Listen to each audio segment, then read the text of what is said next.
Salut, je m'appelle Lana. Imagine cette situation. Tu cours pendant 1 heure et quand tu t'arrêtes, au lieu de respirer comme une personne normale, tu ne peux reprendre de l'air qu'à travers une paille. Comment tu te sentirais? Mais surtout, comment vivre comme ça? J'ai la réponse.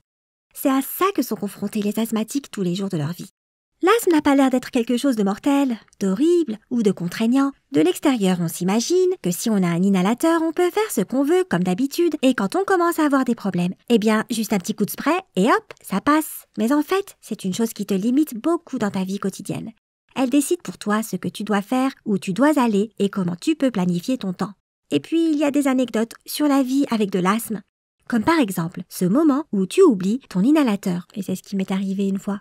Je vais te raconter un peu le contexte pour que tu comprennes. Mes parents adorent les animaux et nous avons toujours eu une maison pleine de chats. Quand j'avais 10 ans, on a déménagé dans une nouvelle maison, avec les chats bien sûr. Puis ma mère a décidé de mettre de la moquette dans toutes les pièces. Et ils ont peint la maison. Et ça, c'est comme un méga combo pour l'asthme. J'ai remarqué que je n'arrivais plus à respirer normalement quand j'étais à la maison. J'avais l'impression que quelqu'un m'avait posé une pierre sur la poitrine. Je devais donc sortir de temps en temps pour prendre l'air. Et puis, je n'arrivais plus à dormir. J'ai commencé à tousser et je crachais littéralement mes poumons. C'est à ce moment-là que j'ai appris que j'avais de l'asthme. C'est assez compliqué, on peut vivre avec. Mais quand on est petit, on ne se rend pas compte que c'est quelque chose qui ne se limite pas seulement à une simple prise de médicaments. Je n'étais pas inquiète, à part le fait que je devais toujours avoir mon inhalateur et que j'ai dû arrêter le sport intense, que je n'aimais pas trop de toute façon. Je n'ai pas remarqué beaucoup de changements dans ma vie quotidienne. Bien sûr, tu ne penses jamais à la respiration, mais quand tu es asthmatique, tu dois parfois lutter pour chaque bouffée d'air. Mais comme tu ne peux rien y faire, tu dois juste l'accepter et passer à autre chose.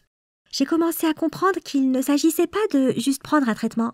Quand un autre patient de mon médecin, un garçon de mon âge, a failli mourir d'une crise d'asthme. Il avait son inhalateur avec lui, mais sa respiration était si difficile que ça n'a pas aidé. C'est grâce à l'ambulance qui est arrivée très vite et a réussi à le sauver à temps qu'il est vivant. Sinon, il n'y aurait pas eu beaucoup d'espoir pour lui.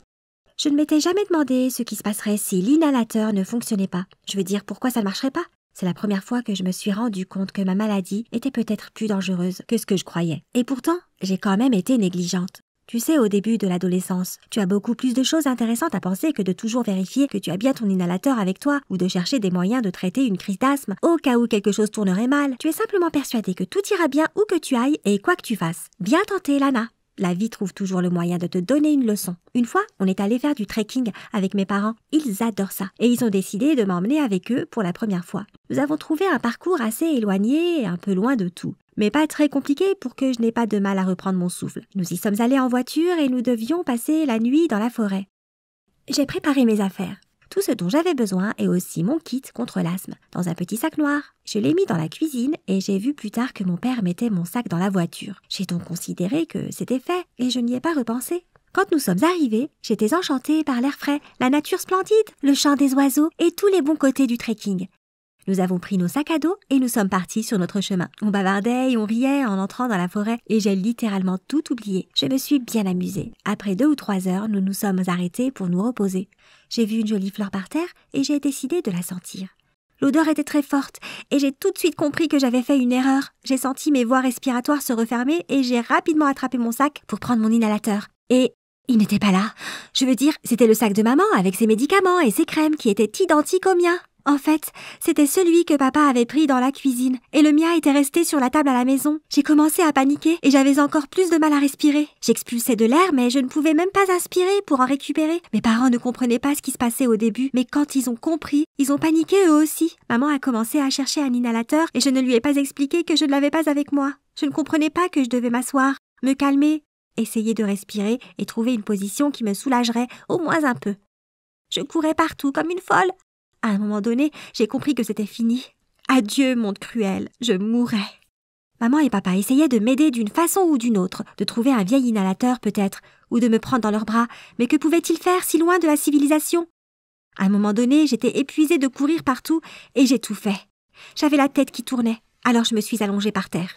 Je me suis dit, mon Dieu, si tu m'entends, laisse-moi vivre. Si tu m'aides, je serai plus consciencieuse pour prendre mon inhalateur avec moi à tout moment.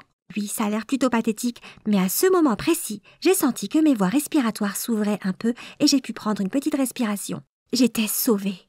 Un miracle, tu me diras? Eh bien, peut-être, ou juste le fait que j'ai arrêté de courir et que je me suis allongée. Et étrangement, c'est cette position qui m'a soulagée. Mais ce jour-là, j'ai compris que c'est à moi de prendre soin de moi. pas à quelqu'un d'autre. Et c'est ma responsabilité de vérifier si j'ai mon inhalateur et que je peux vraiment mourir. Et depuis cette expérience, mes parents passent leur temps à me le rappeler au cas où j'essaierais de l'oublier. Nous sommes rentrés à la maison et maintenant je suis sûre que la prochaine fois que je vais faire du trekking, j'emporterai un stock de 2 mois d'inhalateurs avec moi. Juste au cas où.